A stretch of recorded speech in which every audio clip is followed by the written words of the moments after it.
Te invitamos a este nuevo podcast Feminista T. Es un espacio de escucha, diálogo y reflexión en donde buscamos problematizar desde una perspectiva transdisciplinaria e interseccional los temas relacionados con los postulados y cuestionamientos de los feminismos y sus bifurcaciones, cuya multiplicidad de posturas, epistemologías y críticas generan riqueza humana, pero también contradicciones. Queremos poner sobre la mesa y deconstruir sus objetivos, sus preocupaciones y sus posturas, cuyos fines comunes parten o se centran en la ética y la estética de una promesa de humanidad distinta que está por venir. Hola, sean ustedes bienvenidas, bienvenidos, bienvenides a Feminista T, un podcast desde los feminismos para pensar los feminismos. Y pues hoy estamos en otra sesión, queremos acuerparnos, pero sobre todo queremos discutir, queremos conversar.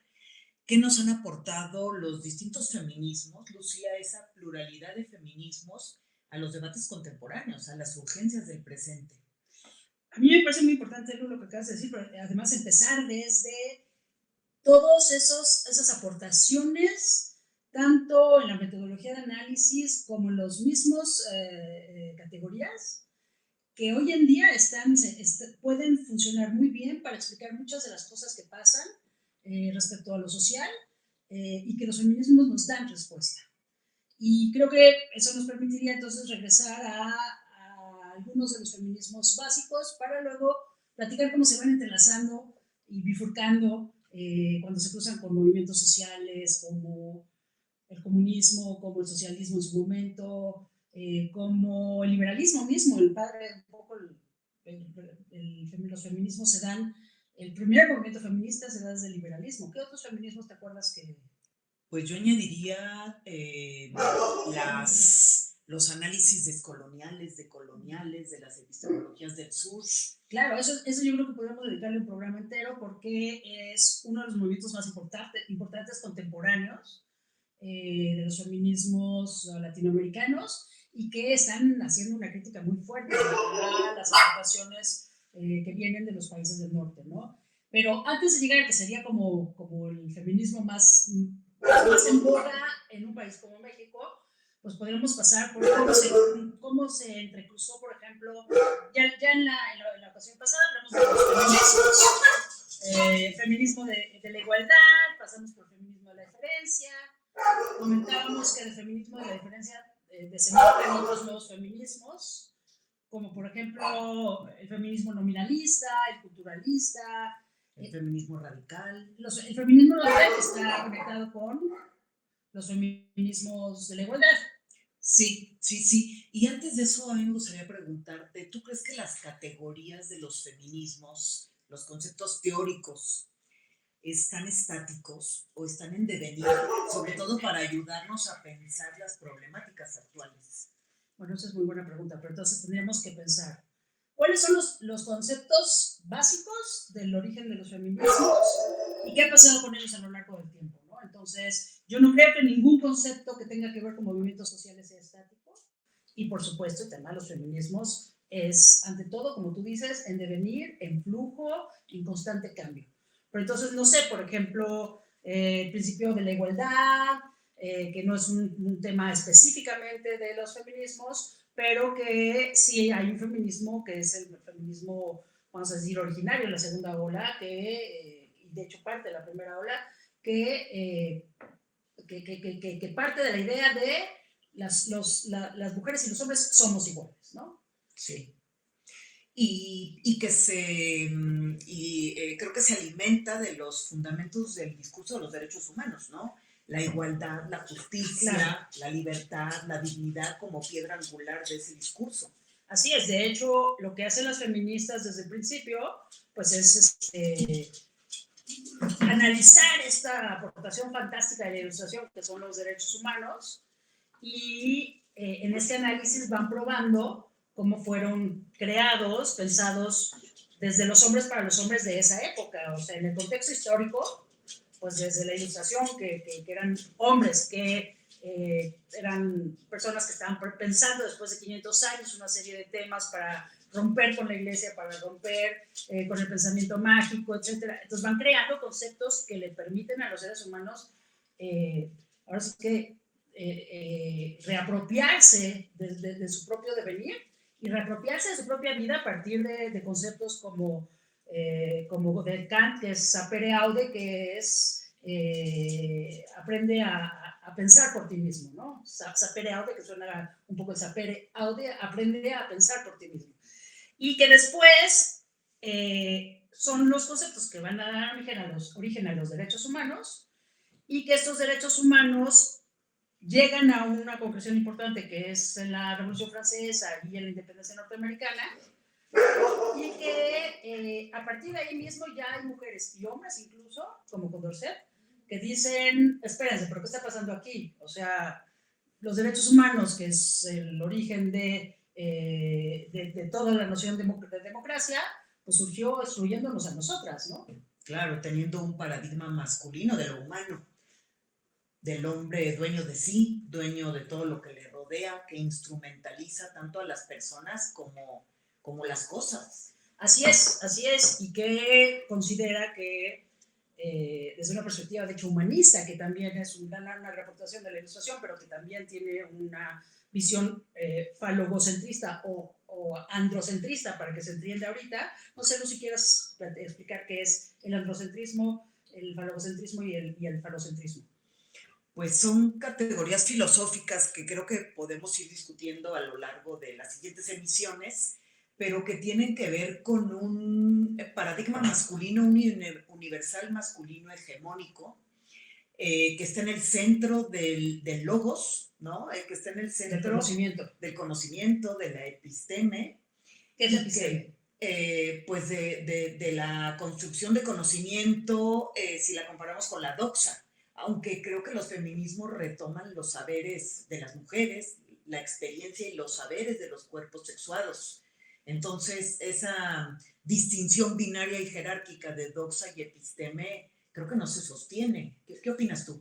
A ver, primero vamos aclarando porque, pues, para que nos entiendan las personas que nos escuchan. El falocentrismo tiene que ver con la noción de que todo está pensado desde el hombre para el hombre, y el falogocentrismo tiene que ver con el hecho de que el conocimiento todo está centrado en el hombre como sujeto del pensamiento, del conocimiento. Y entonces, en ese sentido, bueno, ya explicamos las tres nociones. Cuyo punto de vista masculino describe el mundo. Y exacto, entonces, durante muchos siglos, quienes tenían acceso al conocimiento, al pensamiento, a la educación, eran solo los hombres.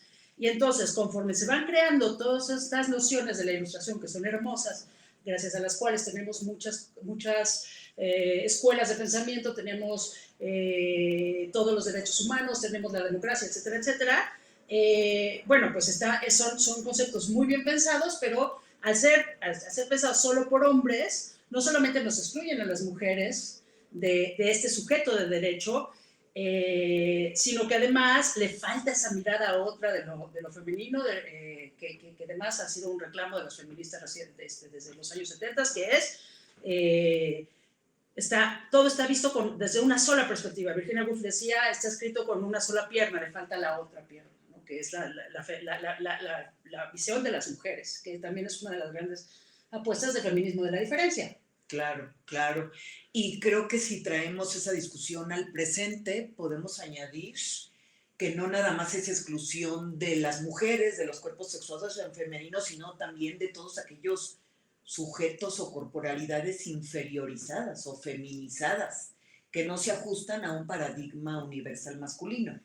Y lo que Lourdes quiere decir en términos muy filosóficos es que no solamente nos dejaron a las mujeres excluidas de este sujeto del pensamiento o el sujeto de la historia, sino que dentro de esa exclusión, y de lo primero que analizan las feministas de la época, no, que todavía no se llamaban feministas obviamente, es que dejaron fuera a las diversidades y a las diferencias.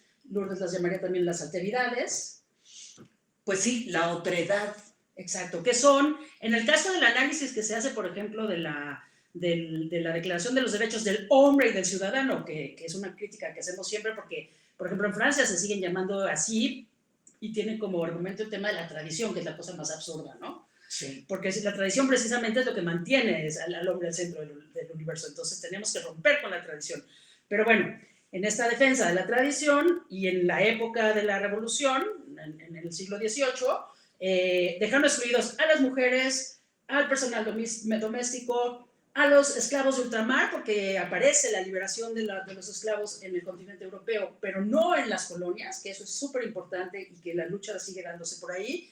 También a los extranjeros, a los judíos, es decir, estos derechos humanos surgen con su propia fractura, con su propia falencia, y que se va desarrollando a lo largo de la historia hasta nuestros días con esas mismas carencias. Claro, y que nos traen problemáticas actuales, ¿no? Ese desarrollo incompleto, ese universal excluyente o universalismo excluyente, nos sigue trayendo infinidad de problemáticas en todos los ámbitos, en el penal, en el familiar, en el laboral, en cuestiones de salud, en cuestiones electorales, es decir, el principio de igualdad y el derecho a la no discriminación y el derecho a la diferencia siguen sin poderse completar por esa falencia, como le llamaste, ¿no? Por esa ruptura, fractura, no sé cómo le podríamos llamar. Limitante, ¿no? Limitante que venimos cargando desde el siglo XVIII. Así es, y es muy interesante porque se podría decir que hemos tenido grandes avances, de los cuales sí hablaremos más adelante, y que no podemos negarlos, pero está tan profundamente acendrado en la médula de este pensamiento androcéntrico que lo que nos topamos desde entonces hasta la fecha es con un tema de resistencias muy fuerte. ¿Quieres hablar de las resistencias?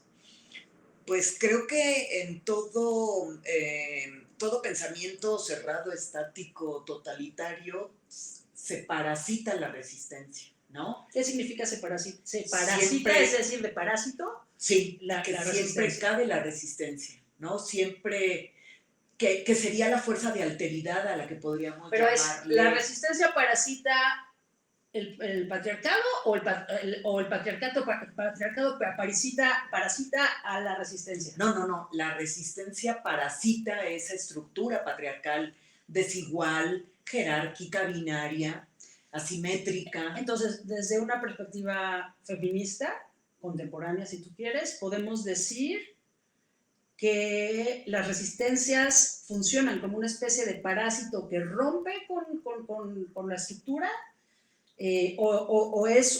son movimientos que se enfrentan de cara al enemigo, que sería el dominante, y que trata de vencerlo desde la parte frontal. ¿Cuál de las dos perspectivas creerías que se da? Pues yo creo que se dan las resistencias, que siempre están ahí. Pero esas resistencias, ¿parasitan o confrontan? Pues yo ¿Cuál creo es la que característica de la resistencia? Yo diría que confrontan, pero que también parasitan, porque siempre están ahí en la crítica, ¿no? O sea, confrontan, pero usan estrategias de resistencia. Creo que aquí la parte de la estrategia es importante porque van entrando a las fisuras de ese monolito. Es que estaba pensando, por ejemplo, la noción de resistencia viene en la Primera y Segunda Guerra Mundial, ¿no? Sí. Estos grupos de franceses o de ingleses que incluso en algunos casos se hacen pasar por aliados de los alemanes y que en el fondo lo que hacen es aprovechar esos espacios que se han ido metiendo un poco, como dirías tú, con el análisis que haces de Nietzsche, que se va rompiendo, se va metiendo, y por eso me gusta el concepto parasitar, se va metiendo entre las fracturas hasta que lo revienta, ¿no? Y en el caso de la Segunda Guerra Mundial eso pasaba, las personas que pertenecían a la resistencia, lo que hacían finalmente era jugar a veces en ambos bandos para poder salvar y ayudar a todos los judíos en el caso de la Segunda Guerra Mundial. Entonces, en este caso, me parece muy lindo y muy importante entender por qué desde los feminismos se acude a un concepto como el de la resistencia. Entonces, a mí me gustaría que nos contaras en tus palabras, Lu, ¿cómo ves este tema de la resistencia como parte de los feminismos? Pues creo que tenemos que pensarlo con cuidado, pero sí creo que la resistencia se ha utilizado de manera estratégica. Quizás esa sea la característica, ¿no? La estrategia. La estrategia, las estrategias de resistencia que son heterogéneas, ¿no? Que han sido múltiples y que han sido tanto en el ámbito macropolítico del Estado, ir cambiando leyes, ir firmando tratados de derechos humanos, ir logrando política pública, Pero algunas también, resistencias ya llegaron a lo macro, ¿no? sí, falta aplicarlas. No, bueno, ya llegaron a lo macro, pero antes, Sí. en la historia de los feminismos y en la historia de las resistencias, cómo se van colando estos feminismos o estas ideas que de pronto van permeando entre las personas que pueden comulgar con las ideas feministas o que quizás no entiendan en los feminismos, pero sí entienden lo que tiene que ver con los movimientos sociales de cada momento, el socialismo mismo, ¿no? Que además hay un feminismo socialista que se nutre del socialismo mismo y otro que se nutre del comunismo. Incluso nos encontramos con feministas dentro de estos dos movimientos, feminismo socialista y feminismo comunista, que lo que acaban haciendo es, en algunos casos, dicen primero los feminismos, primero los derechos de las mujeres y luego las ideas sociales, y desde el comunismo, de pronto exigen, y las mismas mujeres que se meten en estos grupos, supeditar los derechos de las mujeres y los feminismos al comunismo como un objetivo mayor, ¿no? Entonces, ¿cómo se plantea entonces? Primero, hablando de esta parasitar, que es bien bonito, pero que además se retroparasitan, ¿no? De alguna forma. Claro, sí, pues la verdad no lo había pensado eso, pero sí creo que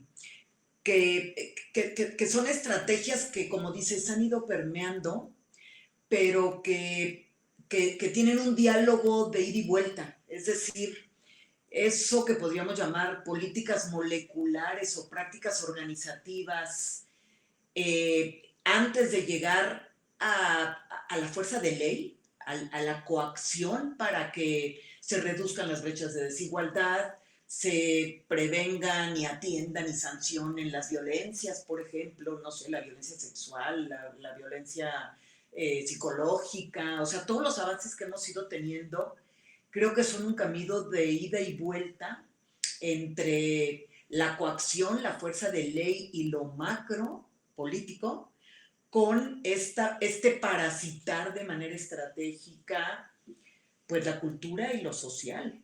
Me haces pensar en un tema que es muy importante y que también tiene que ver con una de las bifurcaciones de los feminismos, ¿no? Y hay algunas feministas que consideran que el derecho, por ser una construcción desde lo masculino, androcentrista, con todos estos ideales que tienen que ver con la dominación, que tienen que ver con el control, parecería, según estas feministas, que en el fondo no sirve el derecho para liberar a las mujeres. Ya vemos otras feministas que consideramos que podemos reapropiarnos de estas herramientas y darle un sentido que tiene mucho que ver con lo que acabas de decir de cómo se desarrolla lo macro. ¿Cómo qué piensas, Lu? O sea, ¿con cuál de las dos posturas estarías más de acuerdo? ¿Y qué les dirías a las compañeras que dicen el derecho no sirve para defender los derechos de las mujeres porque es falocéntrico? Pues yo creo que hay que utilizar ahí la estrategia. O sea, creo que para lograr subjetividades emancipadas, por llamarlas de alguna manera, sí tenemos que usar la fuerza de ley. ¿Qué es la fuerza de ley? El discurso jurídico, cómo cierras brechas de desigualdad, por ejemplo, en el ámbito laboral, si no tienes esa exigencia de un pago igual a trabajo igual, ¿no? Es decir, hemos tenido que echar mano de lo jurídico y de la política pública para avanzar, y creo que el derecho ha jugado un papel importante sin dejar de ver que la norma jurídica, que el derecho es sexista, que la norma ni es neutra ni es asexuada. Y que es excluyente. Es excluyente, pero cómo utilizas la imaginación jurídica para avanzar, ¿no? Creo que ahí está justo la estrategia de resistencia jurídica. De hecho, hay temas que tú has trabajado mucho, por ejemplo, el tema del litigio estratégico, ¿no? ¿Qué es el litigio estratégico sino un apropiamiento de una herramienta jurídica y de las herramientas que nos da el derecho precisamente para poder defender los derechos de las mujeres, los distintos derechos que estamos tratando de defender, utilizando el derecho mismo, pero a través de una argumentación jurídica como perspectiva de género, a través de distintas formas de litigio? ¿Qué nos podrías decir del litigio estratégico? Pues yo creo que el litigio estratégico se basa en ciertas técnicas discursivas y de apropiación del derecho en todas las ramas, pero para poder fundar y motivar las desigualdades, las violencias, el machismo, la misoginia, el sexismo, las jerarquías, es decir, cómo traduces a una racionalidad jurídica que pueda tener deliberación parlamentaria, pero también deliberación en tribunales, si no le das esas características de tiempo, forma y lugar jurídicas, en una palabra, si no fundamentas y motivas. Para ello, pues sí, hay que prepararse en una forma feminista del litigio, de litigar o de usar las leyes o de apropiarte del derecho y resignificar y reconfigurar algunas cuestiones. ¿Por qué tendría que ser una argumentación jurídica con perspectiva de género? ¿Por qué una argumentación jurídica neutra, como se cree que es? Porque, bueno, también tenemos que explicar por qué decimos que el derecho no es neutro. Pero, ¿por qué se necesita una perspectiva de género en la argumentación jurídica para que funcione en el litigio? Pues primero habría que analizar qué estamos entendiendo por perspectiva de género. Ah, muy bien. ¿Qué es la perspectiva de género, entonces? Pues es una metodología analítica, que no se asume ciencia. Eso es algo bien importante, que ha sido también motivo de discusión. Una de las aspiraciones más lindas de la teoría de género, de la metodología de género, precisamente es que no se asume una ciencia, no es una disciplina que aspira a sustentar una verdad, es un método de análisis transversal, interdisciplinario y transdisciplinario, diría yo, y interseccional, que permite tomar un tema específico y estudiarlo desde todas las disciplinas elegidas para tocarlo, para analizarlo, por lo cual no es un método puro, es un método formado por distintas metodologías que vienen de esas ciencias, de la filosofía, de la psicología, del psicoanálisis, de la sociología, de la antropología, etcétera, ¿no? De las teorías críticas feministas. Exacto, de hecho es lo que nos hace llegar al principio de esta sesión. Hay que ver qué son las teorías críticas feministas, pero bueno, terminemos este punto que además Lourdes y yo nos apasionamos con todo lo que tiene que ver feminismo, género y derecho, porque son los temas donde trabajamos, pero bueno, queremos ir como por pedacitos, ¿no? Sí.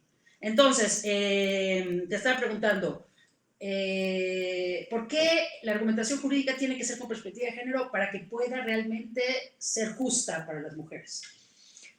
Pues yo contestaría que es la única forma de poder nombrar, argumentar, para visibilizar, para enunciar y politizar las desigualdades, la estructura de desigualdad, la normalización de las violencias y de las exclusiones, es decir, ese no bienestar de las mujeres que tantos agravios y daños causa a sus cuerpos, a las vidas, a las relaciones, a su diario vivir, a su cotidianidad, sino cómo lo haces. Claro, porque además existe esa herramienta, incluso ya se estudia como una materia específica de la argumentación jurídica, que parte, sí, de los análisis que proporcionan los derechos humanos, que proporciona la teoría pura del derecho, que proporciona los distintos espacios del quehacer únicamente jurídico.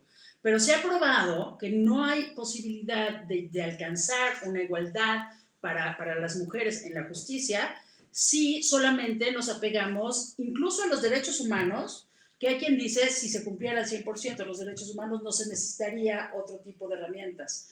Pero sabemos que no se cumplen porque además, saliéndome un poco del tema, los derechos humanos hoy en día está probado que solamente los tenemos las personas que tenemos un cierto privilegio para poder exigirlo a través de un abogado, porque la verdad es que no hemos logrado desde sus orígenes hasta la fecha que los derechos humanos sean para todas y para todos y para todes. Entonces, por un lado, los derechos humanos tienen su propia incapacidad de hacerse reales para la gente en términos generales. Y cuando hablamos del tema de las mujeres, es todavía más rudo. ¿Por qué? Porque está pensado no solamente excluyendo a las mujeres de esta justicia, sino que es el derecho mismo el que somete a las mujeres a que se siga repitiendo y ahora sí que revictimizando de alguna forma a las mujeres, porque se tienen que apegar a un modelo específico de mujer tradicional que está sometida y subyugada al varón, ¿no? Claro.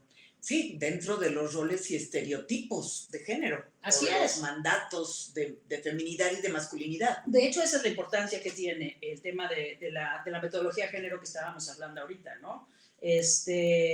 Finalmente, ya entendí a los que hacen bloopers. Lourdes está tomándose un té sin té. La próxima vez le vamos a poner su té. Bueno, seguimos. Yo también. Salud, Lourdes. Perdón, Gerardo. Perdón. Ja, la magia de la TV. Pensé que no te ibas a dar cuenta. No, sí me di cuenta y me estuve aguantando y no pude. Pero volvemos al asunto. Por cierto, tenemos que hablar de la importancia de los salones de té en la época de la Ilustración y sobre todo en toda la época que se acerca a los inicios de la Revolución Francesa, y que son mujeres como, y vamos a terminar con esto, como Olympia de Gouges, o la de Gouges en francés, y en español se dice ¿Olympia de Gouges? de Gouges o de Gouges, Ajá. Que es una de las primeras feministas del siglo XVIII, y que precisamente, retomando este tema de analizar los derechos humanos que nos presenta el hermoso catálogo de la Asamblea Nacional Francesa, cuando se expone que las mujeres estamos excluidas, y entonces ella crea un extraordinario documento jurídico que dice que habla de los derechos de las mujeres y la ciudadana, y es llevada a juicio y es guillotinada en el cadalso. Así es. ¿Y por qué es guillotinada? Por haber cuestionado al patriarcado, que en aquel entonces no sé si ya se llamaba así, pero en dado caso, lo que hace ella es fabuloso, porque si analizamos cada uno de los puntos que se desarrollan en la Declaración de los Derechos del Hombre y del Ciudadano, ella retoma punto por punto, no solo feminizándolo, sino desarrollándolo de manera muy específica para que entendamos cómo es necesario reconocer los derechos de las mujeres. Quizás ahí podemos dedicarle un día de estos un programita completo para no perderlos por ahí, pero hay una parte que es buenísima que dice: si las mujeres están obligadas a pasar por el cadalso, o sea, que les corten la cabeza, entonces también tenemos derecho a subir a la palestra. Y es uno de los análisis fundamentales que de hecho tiene que ver con los derechos políticos de las mujeres. Claro. Y efectivamente, ¿en qué acabó nuestra querida Olympe de Gouges? Pues sí, guillotinada. En el cadalso. En el cadalso. ¿Por qué tendrían que guillotinar a una mujer que cuestiona la autoridad dominante del patriarcado? Pues porque no les gustó que pusieran en cuestión su propia dominancia. Y eran los revolucionarios. Ya sabemos que los revolucionarios tuvieron a sus jacobinos y tuvieron una serie de personajes que llevaron al extremo su pensamiento, y fueron ellos los que estuvieron guillotinando, ya después de la cantidad de guillotinados de los nobles, empezaron a guillotinar también a personas que habían sido, que lucharon por la revolución y que ganaron junto con la revolución. Pero Olympe de Gouges es un caso muy especial porque su gran afrenta a ese nuevo Estado fue cuestionar por qué estábamos excluidas las mujeres, ¿no? Claro, y hablar de los derechos de las ciudadanas, de las mujeres. Así es, sí. Y entonces, bueno, pues es un personaje que marcó la historia al respecto, y que hoy en día, de hecho, es de las primeras mujeres que se nombra cuando hablan de mujeres revolucionarias y feministas. Aunque en esa época no existía el concepto de feminismo, ¿no? Claro. Pero ella logra crear, yo diría, y lo voy a decir de manera a bocajarro, ella logra crear uno de los primeros documentos de argumentación jurídica con perspectiva de género, aunque en aquella época no existía tampoco el concepto de perspectiva de género. Pero sí, porque ella logra entender la esencia de cada uno de los postulados y llevarlos al tema de las mujeres y de las personas excluidas, insisto, no solo por feminizándolo o cambiando el género en la escritura, sino explicando por qué esto nos dejaba fuera, ¿no? Claro, pues sí, yo sostengo que sí fue un documento, pues, fundador jurídico, entra en el ámbito de lo jurídico. Así es. De hecho, sí vamos a dedicarle, un día podríamos dedicarle todo a un programa completo a Olympe de Gouges, porque todo el mundo habla de Olympe de Gouges, la menciona como una de las grandes revolucionarias, pero yo creo que hay que darle ese espacio que tuvo que ver con, te digo, las casas de té, que era un lugar donde se reunían todos los grandes pensadores, Voltaire, Diderot, todos ellos, sí, y se reunían y ahí discutían las ideas de la Ilustración. y quien organizaba una de las grandes casas de té que logró esta conjunción de, vamos a decir, de estrellas del pensamiento, la llevaba Olympe de Gouges, que además era periodista también. Sí, y una mujer ilustrada, ¿no? Tenía una biblioteca. Sumamente ilustrada. Y ese es un tema también muy importante que tratar, es qué importancia tiene la posibilidad que tiene una mujer o no para acceder a un conocimiento. Y que en esa época, y mucho tiempo después, incluso hasta Virginia Woolf, que fue el siglo pasado y que murió por ahí de los años 50, no, los 40 y tantos, empezó en el 19 y murió en el 20. Que ella nos expone en sus ensayos esta imposibilidad por el sistema educativo existente en la época a que las mujeres accediéramos al conocimiento, a la lectura, y eso lo habla mucho en su ensayo magnífico que es Un cuarto propio, que habla sobre literatura, pero acaba planteando el tema de lo político, y su parte más política es decir, ¿qué necesita una mujer para escribir? 500 libras y un cuarto propio en donde puede echar el cerrojo. ¿A qué se refiere eso?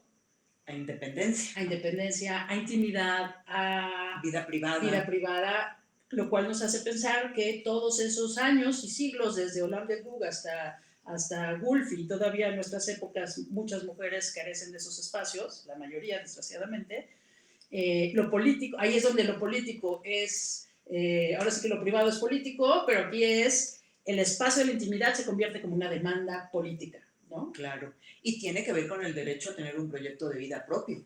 Así es, y de hecho el tema de poder tener un proyecto de vida propio es un tema que hoy en día todavía pues no corresponde a la mayor parte de las mujeres, ni en este país, ni yo diría que en ningún otro país. Así es. Pues creo que ya llegamos al final, dimos unos cuantos saltos, estamos aprendiendo a manejar nuestros tiempos, nuestros equipos. Gerardo Campos, muchísimas gracias además no solamente por estar haciendo todo este trabajo, sino por la guía y porque es un gran cómplice. Y pues nosotros queremos ir revisando poco a poco en las próximas 2 sesiones un poco más a minucia el tema de los feminismos. Pero bueno, saltamos un poquito porque así nos dio un poco el tema y me parece que era importante dejarnos ir en ese sentido. Ya luego iremos sistematizando un poquito más el asunto. ¿Qué opinas, Lu? Pues opino lo mismo y vamos a invitarles a que vengan a acuerparnos en la siguiente sesión de este podcast Feminístate. Un podcast desde los feminismos para pensar en feminismos. Como dice Lu, por acá nos acuerpamos en 2 semanas. Gracias.